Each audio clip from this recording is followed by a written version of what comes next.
Welcome to Mind Shield. We protect the mind and pursue the truth. Let's get started.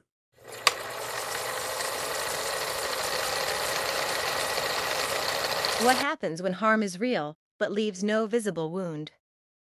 This presentation is about the testimony trap, the cruel gap between lived experience and public credibility. It is about how trauma scrambles speech, how stigma poisons interpretation, and how fear bends testimony until the victim begins to sound unbelievable, precisely because they have been pushed beyond ordinary language. The central claim is simple and devastating. When harm is invisible, people do not merely struggle to prove what happened. They struggle to remain legible as they describe it. Here is the first trap. To an untrained observer, the language of severe invisible trauma can sound almost identical to the language of severe delusion. Reports of unseen surveillance, unexplained voices, social withdrawal, extreme vigilance, and institutional cover-ups can sit in the same verbal territory. That does not mean the underlying causes are the same. It means language alone is a weak diagnostic tool when someone is speaking from exhaustion, terror, and destabilization. This slide shows how experience becomes distorted before a single word is spoken. Sleep deprivation damages memory sequencing. Invisible harassment leaves no clean forensic marker, so the victim must rely on subjective and often frantic descriptions. Prolonged psychological degradation pushes the nervous system into hyperarousal. By the time the story reaches another person, it has already been filtered through stress, fragmentation, and survival mode. We often judge victims by their communication style, while ignoring the conditions that shattered the style in the first place. Victims often self-censor. They know some parts of their account sound bizarre, so they strip away the most unbelievable details in order to avoid being labeled insane. They report a flattened, partial version of events. But that self-editing creates a second problem. The story now appears inconsistent, evasive, or incomplete. The victim is trapped between two punishments: tell the full story and risk ridicule. Edit the story and risk disbelief. Either way, credibility bleeds out. This slide attempts a difficult but necessary distinction. Clinical psychosis, targeted individual claims, and anomalous health incidents may overlap in language, but the deck argues they diverge in onset, medication response, and explanatory structure. Psychosis is framed as an earlier onset, often internally generated, and often at least partially responsive to antipsychotics. Targeted individual narratives are framed as later onset, heavy external attribution, and poor medication response. Havana-style cases introduce institutional verification and neurological investigation. The point is not certainty. The point is refusing to collapse. Psychosis is real. Apophenia is real. Pattern recognition gone feral is real.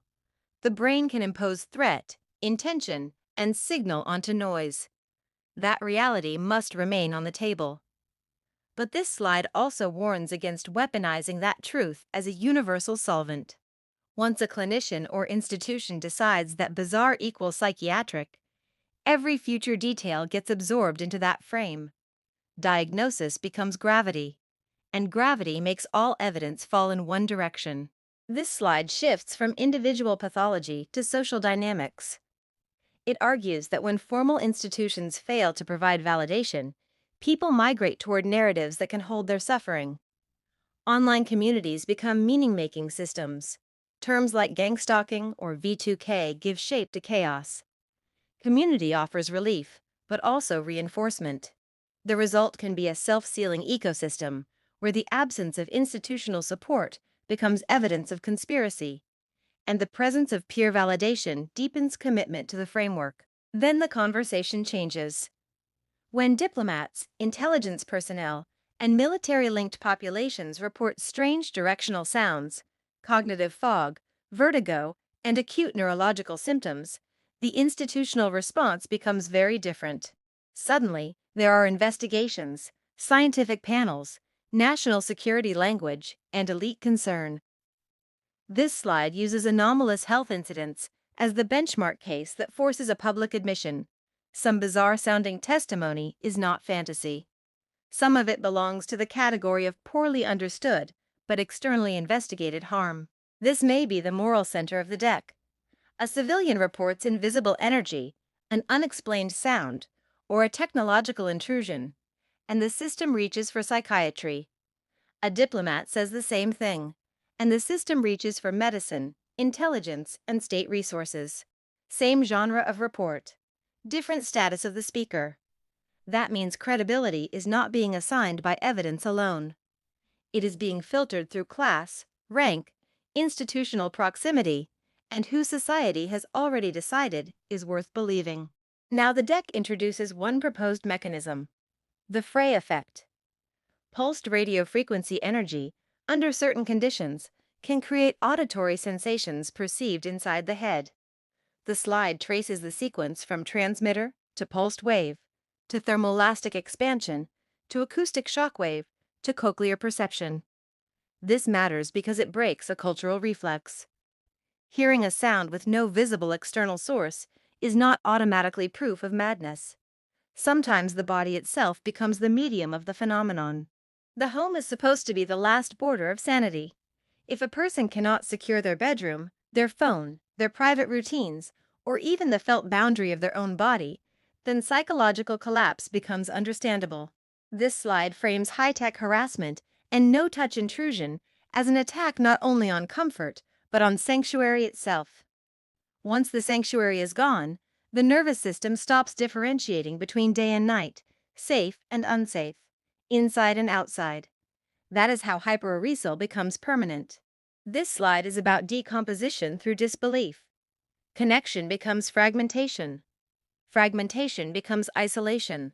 Whether or not every case literally maps onto Stasi doctrine, the social pattern described here is clear. As victims try to explain something destabilizing and hard to prove, the people around them begin to retreat. Friends doubt. Family withdraws. Colleagues distance themselves. The second trauma is not just what happened. It is watching one's social world disintegrate while trying to explain why it is disintegrating. Now the whole machine is visible. Invisible harm occurs. Reporting becomes fragmented because the victim is exhausted and distressed. Institutions interpret the fragmentation as pathology.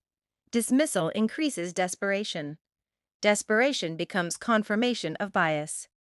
The victim looks more unstable, not because the original claim was false, but because the response to the claim intensified the breakdown. This is the trap of disbelief, a feedback loop where the system helps manufacture the very presentation it uses to invalidate the testimony. History humbles certainty. MK Ultra was once dismissed, then documented. The Moscow signal was once minimized, then confirmed. Soviet psychiatry was used against dissidents. This slide makes a hard argument.